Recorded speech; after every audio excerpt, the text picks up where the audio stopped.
在人间收拾闸了，打了多少资本的脸？赵丽颖这次赌对了。当下的国剧市场上，虽然古装剧如《折腰》和《藏海船》热度不减，但看多了也会感到审美疲劳。许多观众渴望尝试些新鲜的口味。别急，2025年现代题材的狠剧也同样不乏佳作。其中，他为什么依然单身成为一部引人关注的作品。在女性题材作品屡见不鲜的国剧圈里，这部剧难得将焦点聚焦在中年男性身上，探讨男主角在爱情和事业之间的选择与困惑。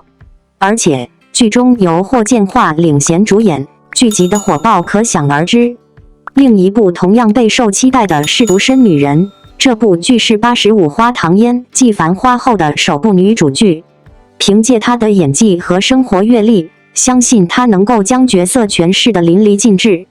而赵又廷的加盟，无疑为剧集增色不少，许多观众都迫不及待地期待这部剧的上线。然而，在我们等待这两部剧的同时，却迎来了另一位85花赵丽颖主演的新剧《在人间》。自上线以来，该剧在淘场平台上迅速飙升，热度节节攀升，牢牢占据着飙升榜的第一位。看起来一部爆款剧正在诞生。那么，这部剧究竟凭什么如此横扫热搜呢？在人间讲述了司机徐天引访室与乘客贾小朵赵丽颖是相遇后发生的一系列神秘事件。在探索自我和追寻真爱的过程中，徐天经历了从虚幻到现实的心灵疗愈。在大多数都市剧依然围绕出轨、婆媳矛盾等传统元素时，这部剧却大胆尝试了全新的概念——多重人格虚拟空间。这部剧的展开有3大看点。第一招，埋下伏笔。剧情的开头，网约车司机徐天要求以女性身份进入虚拟空间，以体验他暗恋对象贾小朵的视角。初看似乎有些阴郁的男鬼形象，令人不禁感到一阵寒意。但别急，贾小朵这个角色也并非普通人，她似乎与前男友王阳明纠缠不清，口口声声表示只找伴不找爱。而王阳明在出现时拿出了精神病的病历本，这也是一个不容忽视的伏笔。第一集的剧情中，人物关系和行为逻辑让人感觉有些异常。然而，得益于导演对节奏和氛围的巧妙掌控，观众的好奇心被激起，纷纷被剧情吸引，逐渐沉浸其中。第二招，运用特效。第2集才是剧情的正式开篇。为了更好地理解贾小朵的内心，徐天最终进入了虚拟空间。随之而来的是一个快速变换的场景，火车疾驰，轨道崩塌，烟尘四起，带着一种诡异和恐慌的氛围，仿佛置身其中。贾小朵在虚拟空间中遇到了几个陌生人，他们或痛苦，或迷茫，或急切，却又让人产生一种莫名的熟悉感。变换的空间与封闭的环境，使人仿佛在经历一场密室逃脱。这场景的特效堪比电影，视觉效果丝毫不逊色，充满了烧钱的质感。第3招，揭开真相。经过前2集的铺垫，第3集终于揭示了所有谜底。原来，精神病患者并非王阳明，而是徐天。徐天所认识的人，实际上是他6重人格的体现。例如，鱼蛋代表着他对母亲的无尽等待，柳条儿代表着他面对现实世界的恐惧，而贾小朵则是他爱上的一个人格，既是自己，又不是自己。后续的剧情将如何发展，这一复杂的自我与人格的感情线，成为了观众关注的焦点。可以说，在人间是一部打破传统叙事框架的剧作，节奏紧凑，伏笔众多，特效精良，带给观众一场前所未有的视听体验。当然，这部剧的另一大亮点是其演员阵容。首先是赵丽颖，在新剧中，她饰演的贾小朵不仅肩负着疯批美人的角色，还展现出了独特的气质。初次登场时，她的冷静与疯狂并存，尤其是在扇王阳明巴掌的那一幕，堪称让人痛快。而在与徐天的对手戏中，她展现出了另一种清澈的气质，演绎出了完全不同的风格。可以说，这个角色无疑为赵丽颖打下了更牢固的事后基础。接下来是张一山，他以童星身份出道，多年来一直受到观众的关注。尽管近年拍戏较少，但显然在人间的剧本对他有着足够的吸引力。他饰演的王阳明是徐天自恋人格的体现，一口京腔的台词让这个角色更具个性，演技也自然松弛。希望在后续的剧情中，张一山能有更多的戏份，带给观众更多的惊喜。周一围在剧中饰演虚拟空间测试专家11本，尽管出场不多，但他在细节上的表演相当到位。例如他发现徐天情绪激动后，身体本能的后退，这样生活化的表现，展现了周一围深厚的表演功底。尹昉饰演的徐天也为人称道，与赵丽颖的对戏压力巨大，但他通过细腻的演技，展现了徐天在多重人格中挣扎与怀疑的内心，塑造出了一位层次丰富的角色。此外，剧中还有董子健、孙谦等演员加入，每一位演员的表现都为剧集增添了不少色彩，导演的眼光也可见一斑。值得一提的是，在人间仅有短短的8集，这样的小体量剧作往往不受资方重视，剧情也很难在短时间内吸引观众的注意力。起初，我对这部剧并没有太高期待，但剧情呈现出的精致感让我感到惊喜。更重要的是，这部剧让观众看到了国剧的更多可能性，证明了国剧并非只能守旧传统，而是需要用新视角和新主题给观众带来新鲜感。虽然其中仍有些许瑕疵，但只要敢于创新，就值得我们为它鼓掌。在这个古偶扎堆、套路横行的国剧市场中，在人间的横空出世，无疑是一记重拳打在了资本固有的审美脸上。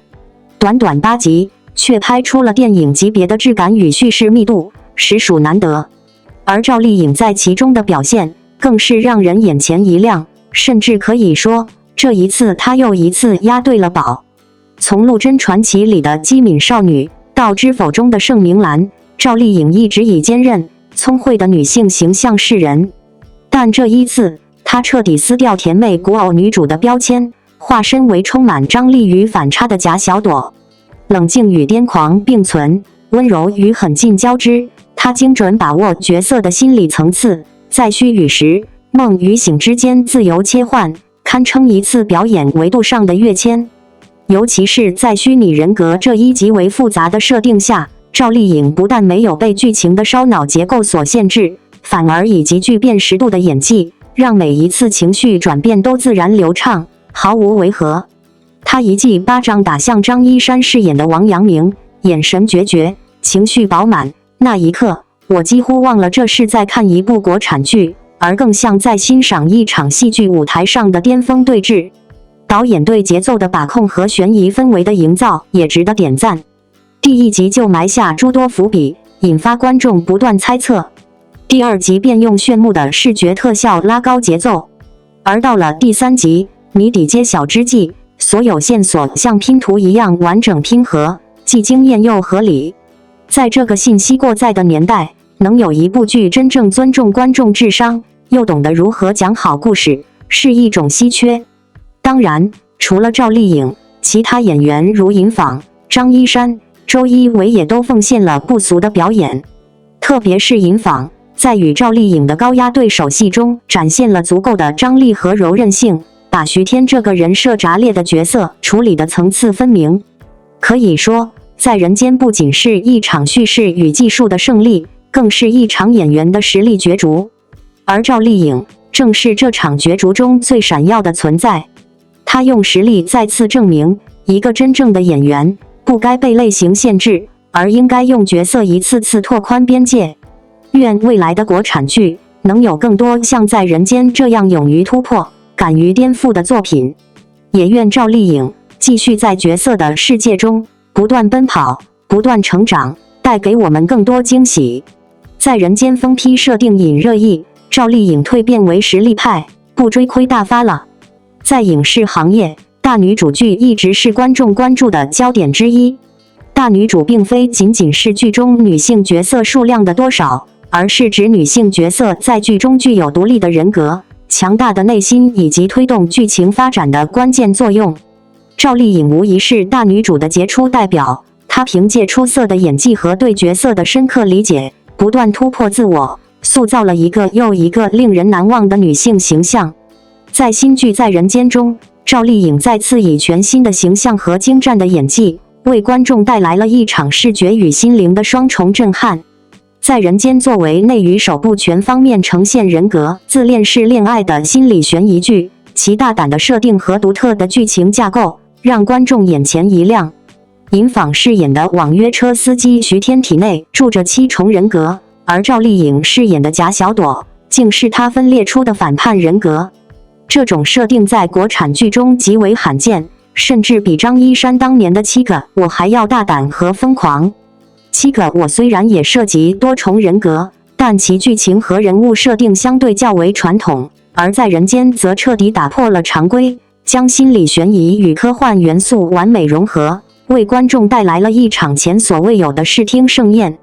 在人间中，赵丽颖饰演的贾小朵被心理医生指派前去清除徐天的其他6个人格。这一设定看似合理，但仔细一想，却充满了矛盾和讽刺。因为贾小朵本身也是徐天的7重人格之一，这就形成了一个我杀我自己的荒诞局面。这种独特的剧情设计，不仅考验观众的脑洞，更考验演员的演技。赵丽颖凭借其深厚的演技功底，成功地塑造了贾小朵这一复杂而多面的角色形象。赵丽颖在剧中的人格切换堪称教科书级别，她无需任何妆容变化，仅通过瞳孔震颤和肌肉微调，就能从狠厉的疯批美人瞬间切换到清澈的大学生形象。这种无缝衔接的演技，让人不禁想起江玉嫣在《绝代双骄》中的经典表现。赵丽颖的每一次切换都自然流畅，让观众完全沉浸其中，丝毫没有违和感。她彻底撕开了过往的甜妹标签，展现了作为演员的无限可能。除了赵丽颖的精彩表现，剧中其他演员的演技同样可圈可点。张一山饰演的徐天的自恋型人格王阳明，其挑眉、痞笑和贱贱的表情，让人梦回余罪。张一山的演技相较于7个我时代有了显著提升，他成功地塑造了一个复杂而立体的人物形象。此外，周一围饰演的心理医生也给人留下了深刻的印象，他的沉稳与专业为剧情增添了更多的可信度。在人间的剧情和导演手法同样令人称道。为了撕开现实与虚拟的边界，该剧将背景放在了8D 魔幻城市重庆。重庆独特的地形和建筑为剧情的发展提供了绝佳的舞台。洪崖洞的霓虹映出了多重人影，轻轨穿楼时突然切换成坠崖列车，老式电视机悬浮在赛博暴雨中，这些场景不仅视觉效果震撼，更巧妙地将现实与虚拟融合在一起，让观众在观看过程中不断产生新的惊喜和疑问。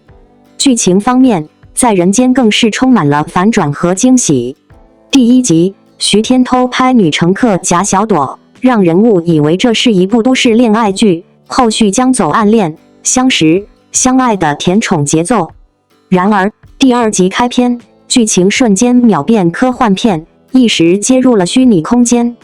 到了第3集，更是直接来了一波大的，前边出现的所有角色都是徐天分裂出来的人格，所有的场面与环境都只是徐天的意识世界。不同的环境与人物对应着一种心理病症，这种设定和玩法堪称2025年最烧脑的悬疑剧。在偶像剧仍在吃着赵丽颖10几年前就放弃的古偶、现眼等残余红利时，当悬疑剧市场走向了套路化的歧途时，在人间的出现无疑是黑暗中的黎明，给人光亮与希望。该剧完全反套路的剧情与节奏，配上赵丽颖、张一山这样的实力派偶像的颜值与演技的火花碰撞，让在人间不仅是一部值得一看的剧，更是一部不入坑就会血亏的剧。赵丽颖在人间中的表现，再次证明了她作为85后小花中的绝对扛旗人，不仅有颜值，更有演技。她的每一次突破和尝试，都为观众带来了新的惊喜和感动。在如今国产剧琳琅满目的市场中，在人间无疑是一股清流，一部真正意义上的破圈之作。这不仅仅是一部烧脑的悬疑剧，更是一场关于人性、心理与自我认知的深刻探索。而在这场复杂却又震撼的意识之旅中，赵丽颖无疑是最耀眼的存在。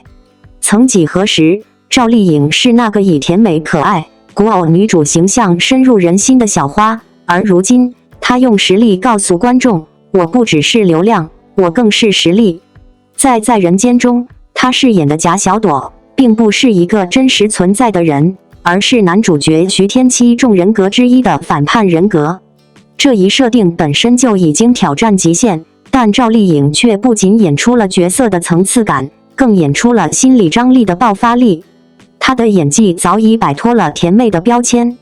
无需浓妆艳抹，她用一个眼神的变换，一丝微表情的抽动，就能完成从温柔到癫狂的角色转换。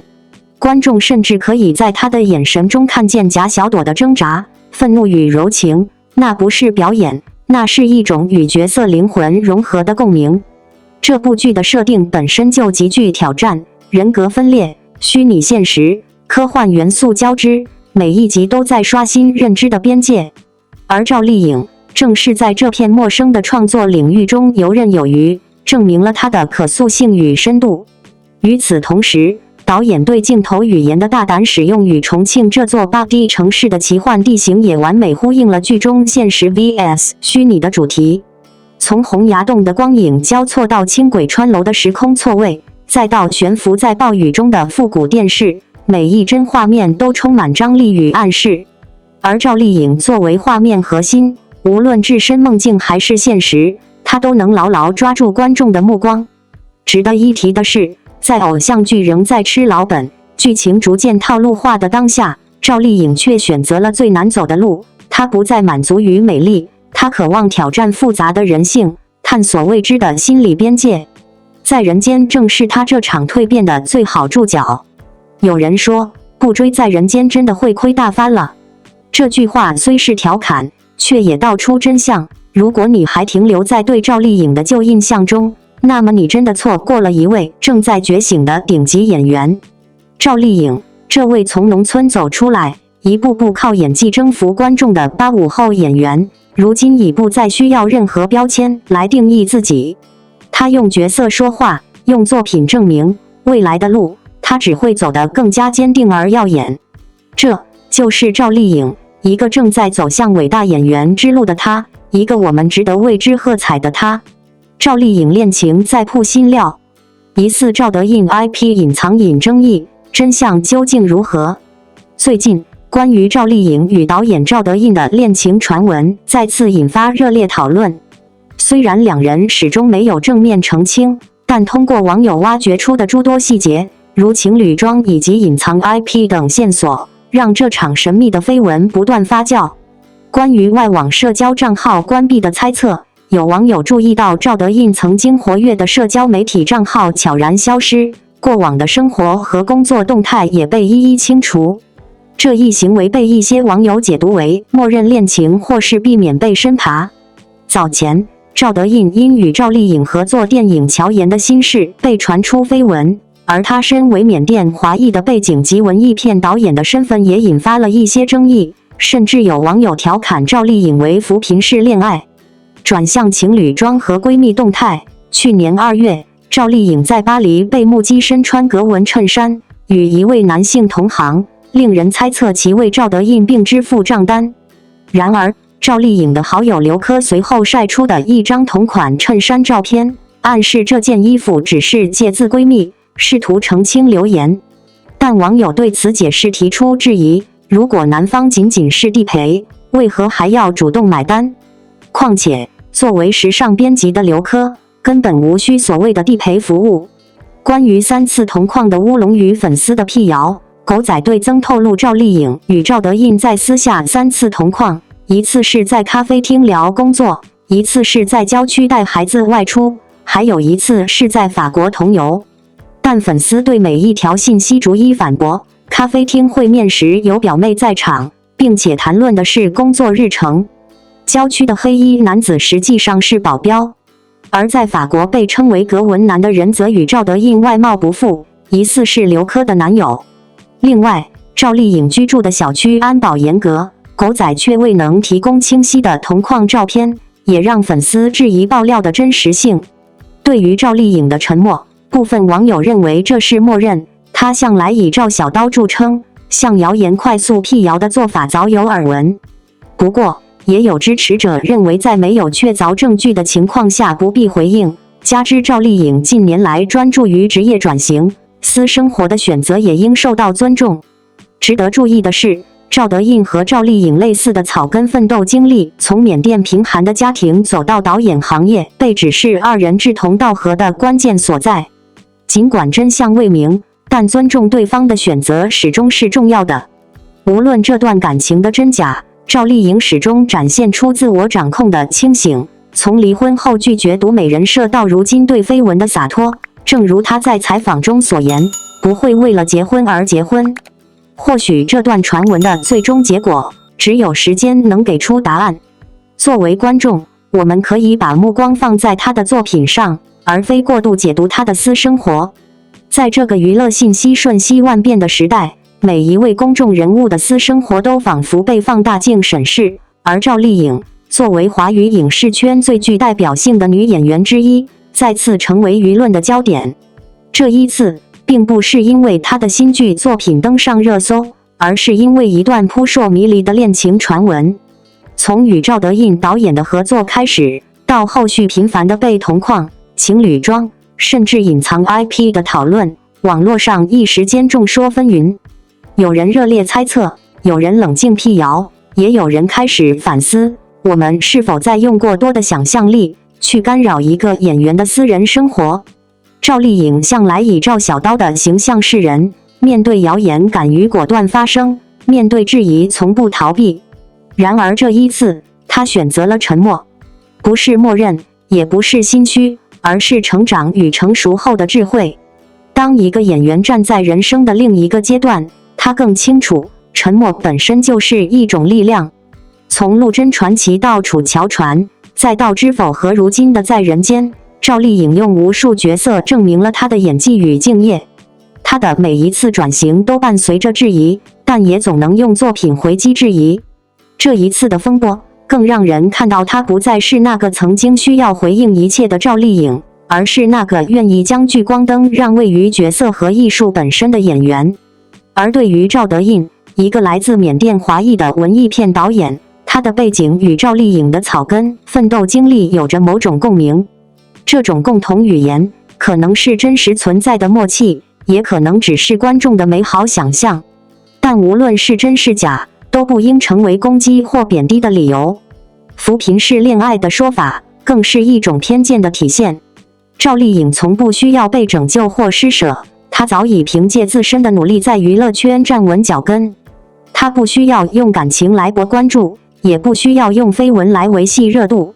她的作品与人格早已构成一道坚不可摧的壁垒。作为观众，我们或许应学会尊重一个演员的沉默，尊重他的选择，尊重他将时间与精力投放在事业与家庭之间的权衡。因为只有这样，我们才可能在荧幕之外看到一个更完整、更真实的赵丽颖。正如她自己曾说，不会为了结婚而结婚。这不是高冷，也不是虚伪，而是一个女人在历经风雨后的清醒与坚定。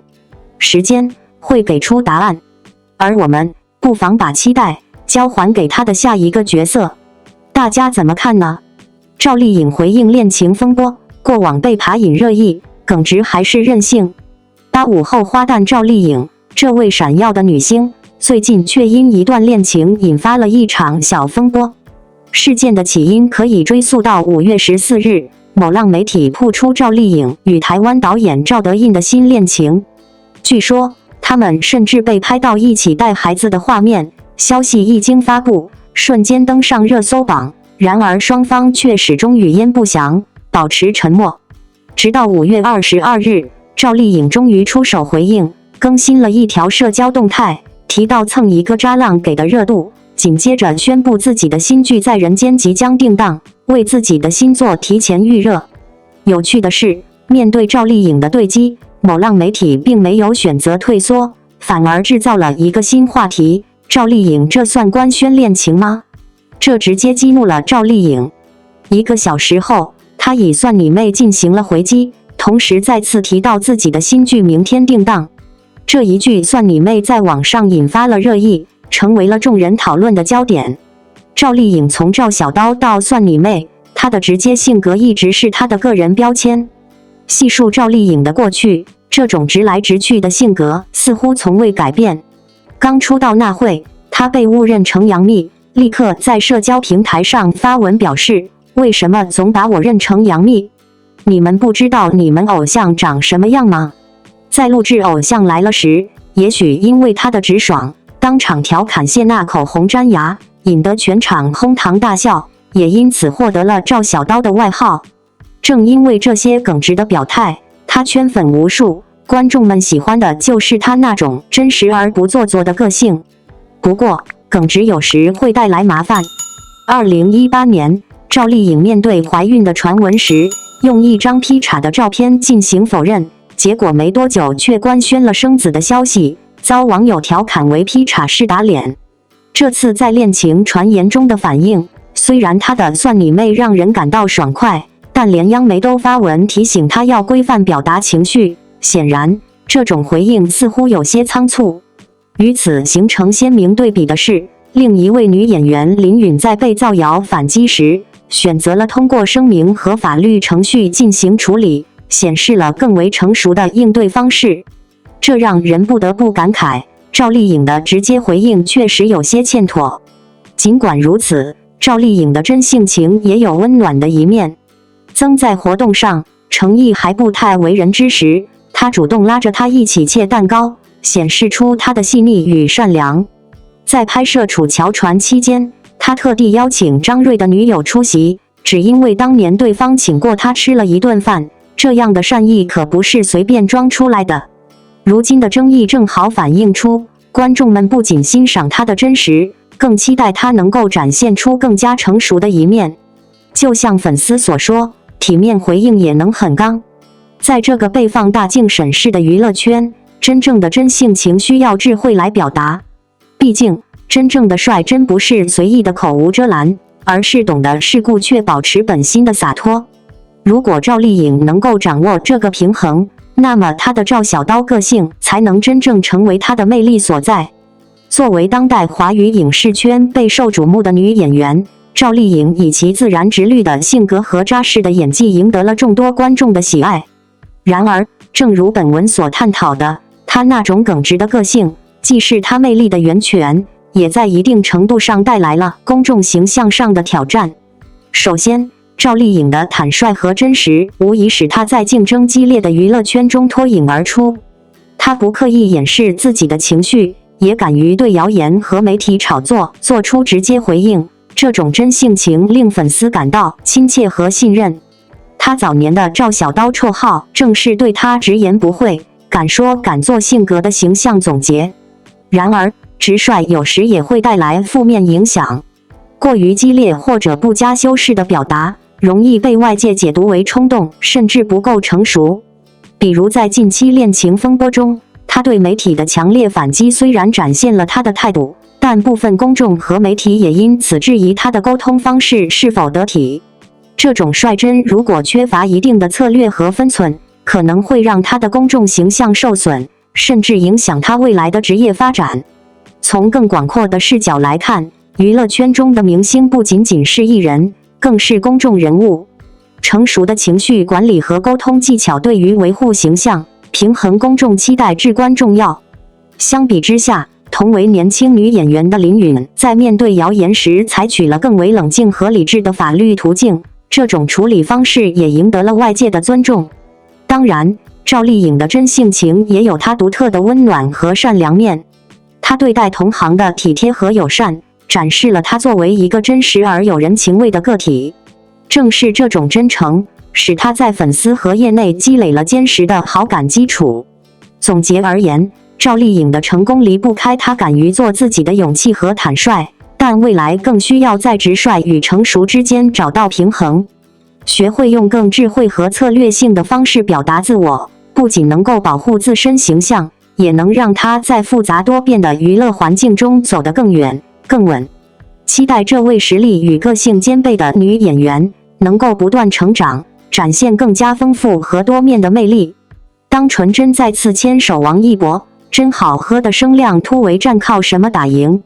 当食品行业陷入成分内卷，消费者困在健康焦虑里时，我们都要重新追问一个本源问题：对于吃进嘴里的东西，消费者最底层、最持久的需求究竟是什么？马斯洛需求层次理论告诉我们，所有功能价值的终点都是对愉悦体验的追求，而这正是纯真美味战略的创意灵感内核。近日，纯真携手代言人王一博打造的梦幻 TVC 让人眼前一亮。他用查理和巧克力工厂式的奇幻叙事，用一场视觉盛宴让好喝轻松被看见、触摸甚至想象。而这一切的起点，可以用一个网友的评论概括：这广告不像卖酸奶，像卖快乐。双引号01，把好喝翻译成一场感官冒险。纯真的 TVC 表面是奇幻冒险，实则是精心设计的无感实验，用视觉语言解构味觉密码，用梦幻场景重构消费心智。它没有停留在自说自话，而是用消费者能直接感知的语言，完成了一场味觉的可视化革命。踏入纯真奇幻之旅的第一站，让人眼前一亮的是酸奶喷泉，创新性的把丝滑变成流动的视觉符号，利用通感效应，让观众通过眼睛率先品尝到产品质感。随后，当王一博穿越到水果秘境，骑车驶过巨型水果构筑的梦幻隧道，在满载鲜果的旋转圆盘前驻足品味，直至魔法工坊将酸奶与水果完美融合。纯真用如同电影蒙太奇的画面替代了传统的广告词，反而让消费者在刷手机时忍不住咽了下口水。此次 TVC 暗藏3层叙事密码，精准契合马斯洛需求层次理论。开场宅家独享的私密仪式感，满足消费者自我满足与情感慰藉需求；中途穿越水果秘境的探险快感，满足人们对新鲜感与探索欲的追求；结尾朋友欢聚则强化社交属性，满足归属与社交需求。从一人食到众人嗨的场景进化，打破了纯真酸奶作为普通饮品的固有认知，赋予其情感价值与社交货币属性，让消费者在不同生活场景中都能将纯真与特定情感活动关联起来，极大拓宽了产品使用场景，让酸奶从一个美味单品升级为年轻人欢聚、对抗平淡生活的味觉武器。02，奇幻创意为何能引爆记忆？视觉冲击只是第一步，纯真更深层的创新逻辑是让这场感官冒险成为消费者记忆中的快乐符号，而这需要一套更系统的心理结构。如果说传统酸奶广告是理性说服，那纯真的奇幻创意就是感性共鸣。它之所以令人过目不忘，关键在于2套组合拳。第一，多巴胺色调加感官协同让愉悦感上瘾。蓝白宫殿与水果森林式撞色设计，本质是一场针对消费者视网膜的多巴胺狙击。高饱和色调搭配轻快 BGM， 再叠加镜头流动的丝滑质感，形成视觉、听觉、触觉的3重感官叠加。心理学中的感官叠加效应表明，多重刺激能让信息留存率提升。难怪有观众在弹幕刷屏，这广告看得我嘴角疯狂上扬。双引号。第二，用超现实元素作为视教锤，把美味刻进大脑。草莓、凤梨等美味可口的水果被等比例放大，幻化成巨型果实。酸奶工坊如同被打翻的潘多拉魔盒，将工业流水线转化为舌尖上的穿越之旅。这些非常规元素本质上是用来制造强烈记忆点，是纯真独属的梦幻视教锤。它将美味与快乐捆绑销售，你甚至记住的不是酸奶本身，而是那个喝着酸奶穿越水果隧道时王一博脸上的愉悦感。03，顶流的 Z 世代打法在于共创。不得不说，王一博的存在让营销本身从品牌的独奏变成了万人的交响。在流量明星代言早已不新鲜的今天，纯真与王一博的合作却玩出了新高度。王一博不是举着产品的工具人，而是带领粉丝进入奇幻世界的探路者。首先是纯真给到了王一博一个与其形象契合又升维的人设。广告中，王一博化身美味探索家，这与他私下热衷滑板、摩托的探索者标签高度契合。人设一致性是说服力的关键。当粉丝发现广告里的王一博和真实的他一样爱玩，对品牌的信任感便自然建立。再来是对游戏化场景的打造，这波合作打破了品牌花钱买流量、明星露脸、粉丝买单的线性逻辑，转而构建了一个共生系统。TVC 中成铺、水果隧道等场景成为粉丝二创素材库，带动泛制视频、表情包等 UGC 内容刷屏，助推品牌内容自然破圈。当粉丝为纯真创作内容时，本质上是在表达我想成为王一博一样有趣的人。在消费者注意力稀缺的时代，产品力是入场券，但品牌的感知力才是王闸。通过将好喝翻译成视觉符号，用多巴胺轰炸制造愉悦记忆，再借粉丝共创点燃传播链，纯真完成了一场从好喝到好玩的心智穿越。当品牌学会用年轻人的语言说话，市场回馈的不只是销量，更是人心。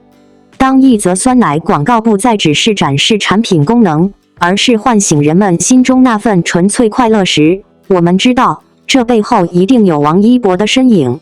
最近，纯真与王一博再次合作，推出全新 TVC 广告，用奇幻梦境般的创意叙事，成功打破了传统广告的表达方式。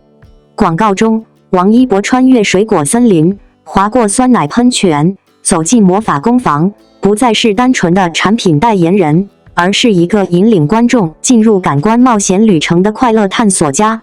这支广告引发的讨论热潮，不仅仅是因为画面美，更因为它说出了新一代年轻人内心的渴望。我们想要的不只是健康饮品，更是一份可以在日常生活中找回童心、连接情感的快乐体验。而这一切，恰恰是王一博所代表的。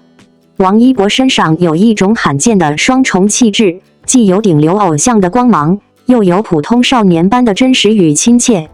在广告中，他骑着单车穿行于巨型水果之间，脸上洋溢着好奇和满足，那份真好喝的愉悦，丝毫不做作，仿佛就是我们身边那个乐于尝试新鲜事物、热爱生活的朋友。从这